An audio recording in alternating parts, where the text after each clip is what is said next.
Hello folks, a little bit of car news for you. I hope you're all going to go out today and enjoy the nice weather. But in the meantime, here's a bit of the latest for you. UK car production rises for the first time in a year. Electric cars notably accounted for 45% of the UK's total output in March. Production output in March grew by 18% year on year to 79,000 vehicles. Total output for 2025 so far is still down slightly compared with the same period last year, but it sounds like it's a step in the right direction. All the stories in this one, by the way, coming from Autocar and Auto Express. The Orange Man has spoken again. Trump backpedals on car tariffs, but it's still not good enough for the UK industry.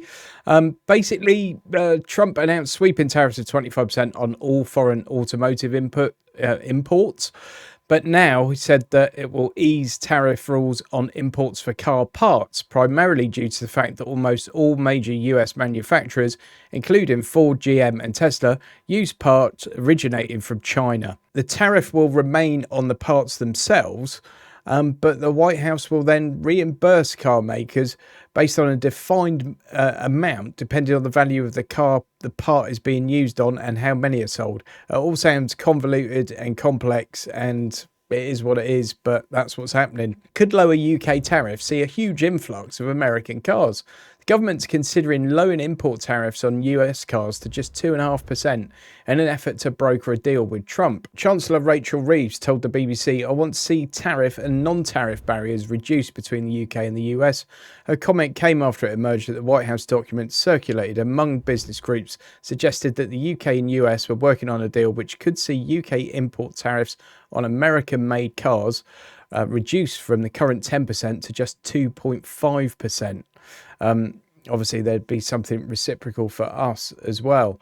What do you think about that? I mean, I go over to these American car shows and a lot of their cars are absolutely ginormous.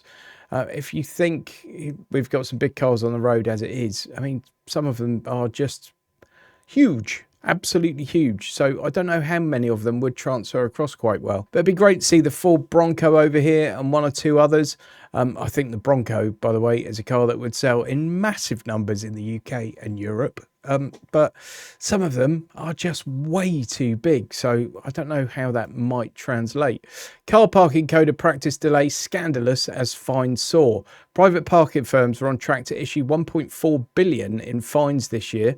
The government's sluggishness to implement a code of practice for private car parks has been described as scandalous by the AA, as firms are set to issue as many as 14.5 million fines this year if trends continue. AA's head of roads policy has said that the organisation is hugely concerned that the government is standing by idly while drivers continue to receive threatening letters from a sector that works on the basis of guilty until proven innocent. And there was a case recently in Derby where someone was threatened over £1,900 for taking longer than 5 minutes to pay for their parking. Stuff like this is absolutely stupid. And they say here that drivers will continue to be attacked by these kind of companies until a code of conduct is in place. On the other hand, a couple of years ago, the operators actually said that if some code like this comes in, it could result in 3,000 job losses, and basically said that reducing maximum parking charges could limit the effectiveness of parking enforcement and increase the risk of drivers ignoring parking rules. In other words, like, we're having a lot of fun at the moment and earning a lot of money, so don't make it stop, please. An interesting byline of this is that the RAC says its analysis shows that just 5 parking firms are responsible for almost half the requests to DVLA for keepers' details currently. The calculation suggests that the £2.50 cost of making such an inquiry nets the government more than £36 million in revenue each year. That's pretty shocking. Folks, just a very quick reminder to subscribe to the channel if you haven't already done so. Thanks. Volvo to cut jobs globally in wide-reaching cost-cutting drive.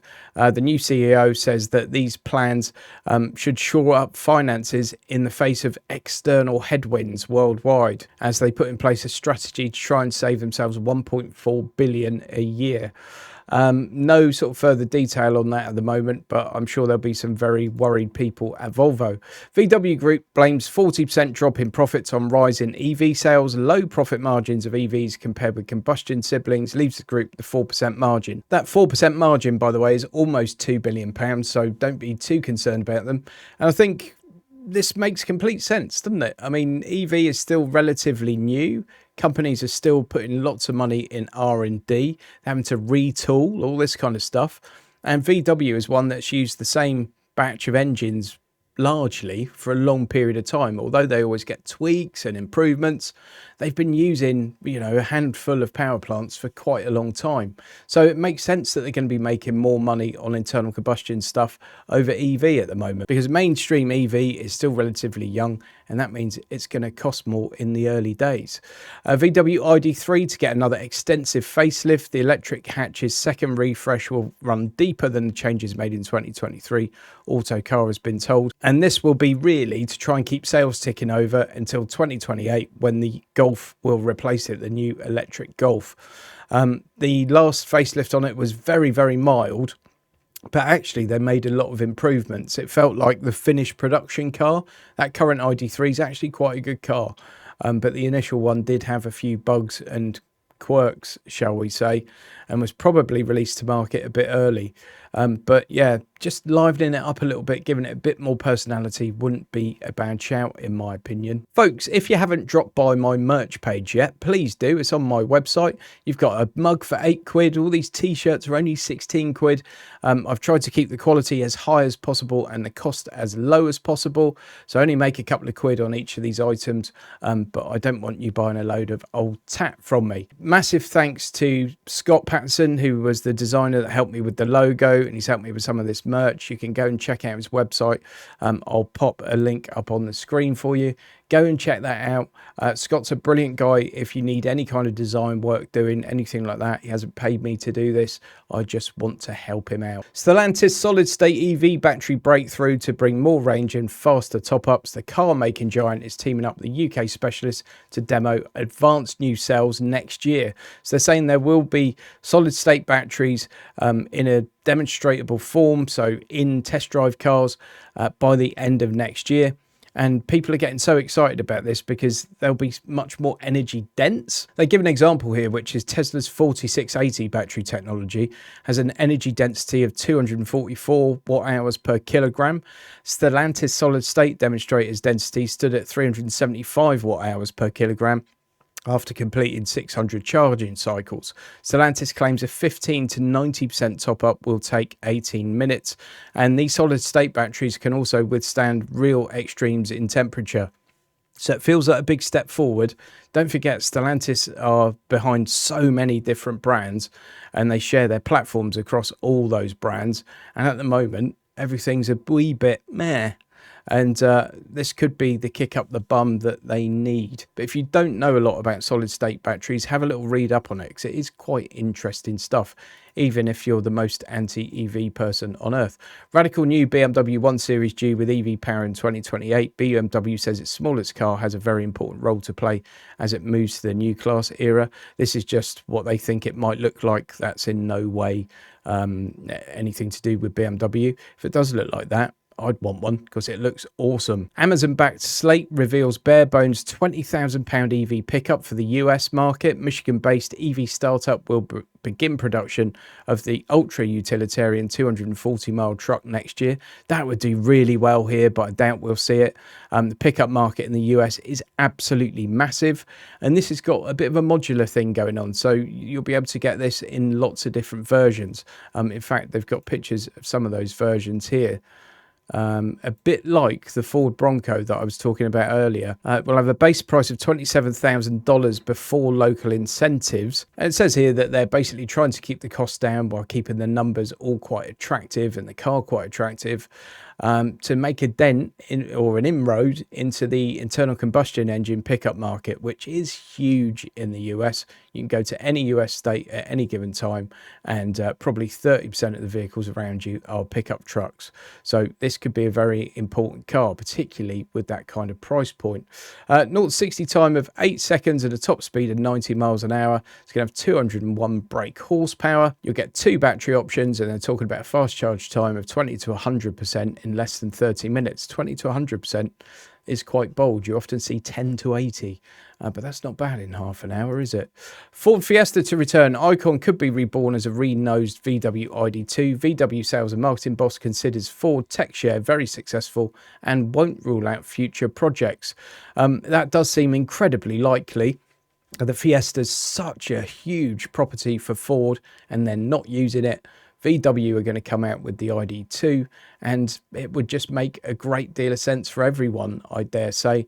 I've just had the Ford Explorer in this week. I don't know if you've seen that review yet, but if not, it's released a couple of days ago, so go and check that out. But essentially an ID4 with a different lid on it, and to me, it feels a bit better than the ID4 in just about every way. So Ford could take that and do something quite interesting with it. But let's wait and see, shall we? The Leapmotor B05 family hatch en route to the UK with sub £30,000 price and 400-mile range. The Stellantis-backed brand will launch VW ID3, rivaling small car with almost 20% more range. That will be very, very interesting if it happens, but let's wait and see if it actually does. The new Kia 2025 PV5 van starts from a tempting £22,645. That was shown off at the Commercial Vehicle Show in Birmingham the other day. I'm going to link to a video at the end of this one that my mate Alex did over on his channel, The Interface, where he's doing one of my guerrilla style run and gun at a car show type videos, and hopefully you'll enjoy that. Lots of interesting stuff in there, and Alex is fairly well versed on the commercial vehicle stuff, so worth checking out his channel if you haven't done so and you're into this kind of stuff. 22.5 grand excluding VAT, or just over 22.5 grand excluding VAT. The price includes the government's £5,000 plug-in van grant, but even without that factored in, the PV5 is an incredibly competitive list price when compared to the current crop of electric vans. It's a similar sort of size to the ID Buzz, maybe a little bit taller. It's going to have two battery flavours, one at 181 miles of range, one at 247 miles of range, and fast charging means it can be charged from 10 to 80% in less than half an hour, although a heat pump is only an option on top spec models for buyers that want it. It's going to be fairly well laden with tech as well. It looks very, very interesting, and I think that could do extremely well, because a lot of brands out there are just putting old tech into their commercial vehicles and they're not particularly tempting. New electric car MOT tests could be coming to the UK. New technology and driver assistance systems require changes to annual testing, says the European Commission. They're also going to be doing a bit more, by the sounds of things, on finding things like software modifications, people that are bypassing their DPFs in diesels and that kind of stuff. They will be starting to look for all this kind of stuff, and they will become MOT failures by the looks of it. Hope you've enjoyed that, folks. It was just a quick one for you today. At the end of this video, you'll see popping up on the screen will be a link to my mate Alex's video at the Commercial Vehicle Show, so go and check that out and show him some love. Tell him I sent you, why don't you? Don't forget, if you want to get a wonderful t-shirt with my logo on, or perhaps one of these gorgeous mugs, Uek, go to the website, links in the video description. See you soon. Huge thanks to all my channel members for your continued support. I really do appreciate it.